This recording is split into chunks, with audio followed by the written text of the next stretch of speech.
Australia's often called the lucky country because they've got beautiful beaches, cute koalas, and a strong economy.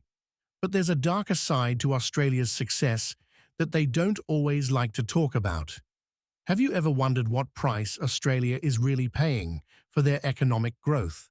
And can the Australians keep living the good life while also taking care of the planet? Aussies have always been diggers.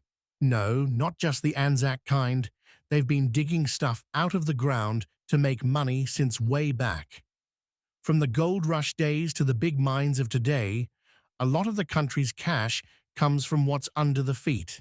It's given heaps of people good jobs and a top-notch lifestyle. But here's the thing. As we learn more about climate change and how we're mucking up the environment, people are starting to ask some tough questions. Take coal, for example. Australia is the world's biggest coal exporter, and it brings in the big bucks. But burning coal is a nightmare for the planet. It pumps out these gases that heat everything up. We're already copping it. Summers are getting hotter, droughts are lasting longer, and remember those bushfires in 2019 to 2020? Scary stuff. But even with all these warning signs, our pollies are dragging their feet. They're worried about losing money and jobs if we change things too fast. It's not just coal, though. All kinds of mining leave massive scars on our beautiful country. Those huge holes in the ground and the leftover gunk from getting the minerals out, it's a mess. Animals lose their homes, water gets all yucky, and the soil can be stuffed for ages. Let's chat about the Great Barrier Reef for a sec. It's bloody amazing, right? Tourists love it, and it brings in billions. But it's in big trouble because of climate change. The ocean's getting too hot and too acidic for the poor old coral. At the same time, we're thinking about building more coal ports nearby. Talk about shooting yourself in the foot. Now, you might reckon farming is all clean and green, but it's got its own dramas. Some of our farming ways are wearing out the soil and using up way too much water. The Murray-Darling Basin, where we grow heaps of our tucker, is really struggling.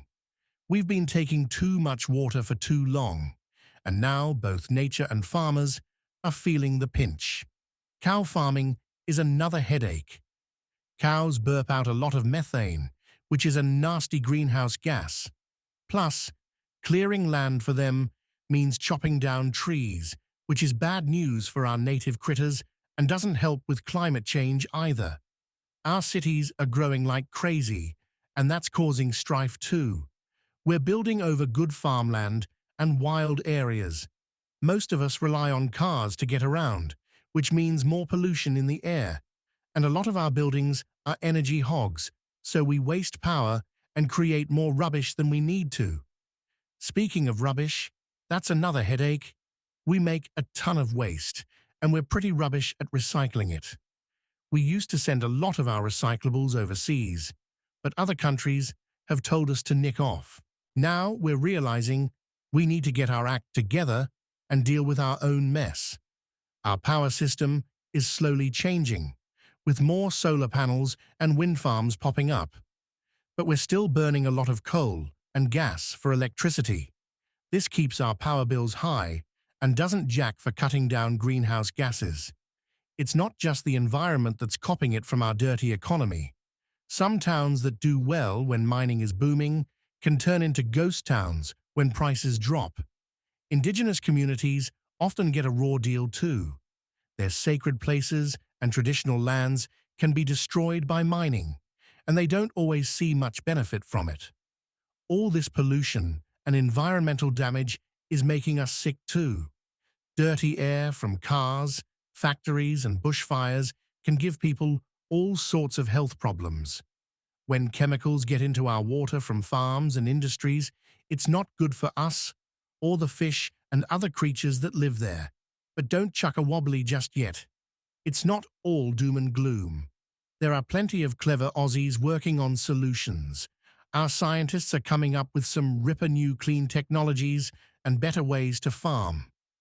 Big companies are starting to twig that they can make a quid by going green. They're setting goals to cut pollution and putting money into renewable energy. Regular folks are making a difference too. Environmental groups, Indigenous rights supporters, and everyday Aussies are speaking up and pushing for change. As more of us demand action on climate change and sustainability, the bigwigs in politics and business are starting to listen up. The rest of the world is also giving us a bit of a nudge to clean up our act. Our trading mates are bringing in tougher environmental rules, and they might start charging extra for stuff from countries that pollute a lot. This is making our leaders scratch their heads about our long-term plans. Education is dead important in all of this.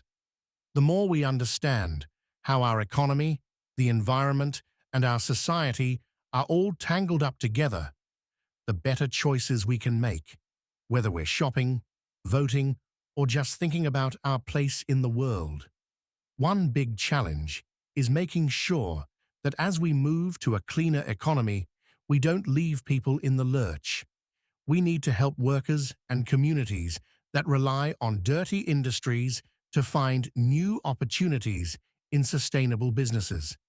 It's not fair to just pull the rug out from under them, right? Changing Australia's dirty economy won't be a walk in the park. Some powerful people want to keep things as they are, and making big changes is always a bit of a hassle. But if we don't get our skates on, we risk stuffing up our environment, dividing our society, and weakening our economy in the long run. The good news is, by facing up to these problems, Australia has a chance to become a world leader in sustainable living and clean technology. We can create an economy that's good for people and the planet, one that respects our amazing nature, learns from Indigenous wisdom, and creates wealth without wrecking the joint. Remember, every little bit helps. You might reckon your actions don't matter much, but when millions of Aussies make small changes, it adds up to a big difference.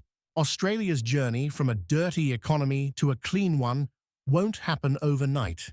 It'll take time, effort, and some tough choices. But it's a journey we need to make if we want to keep our beautiful country beautiful, our economy strong, and our future bright. We've got the brains, the resources, and the Aussie spirit of innovation to make it happen. We just need to commit to the challenge and work together. By doing so, we can create an Australia that's not just lucky, but also smart, fair, and sustainable. So, what do you think? Are you ready to be part of the solution? To help build an Australia we can be even prouder of? An Australia that leads the world in clean, green living. If this video got you thinking and you want to learn more about Australia's environment and economy, give us a like and subscribe to our channel. We'll keep bringing you the latest news and ideas about how we can create a better future for our country and our planet. Together, we can make sure the lucky country stays lucky for generations to come. Let's do this, Australia. It's time to roll up our sleeves, have a fair go at fixing things, and show the world what Aussies are made of. We've faced big challenges before, and we've always come out on top. This time's no different. We've just got to give it a red-hot go. So, are you with us? Let's turn this ship around and sail towards a cleaner, greener, and even more bonza Australia. The future's in our hands, and it's looking bright if we make it that way. Come on, Australia, let's get cracking.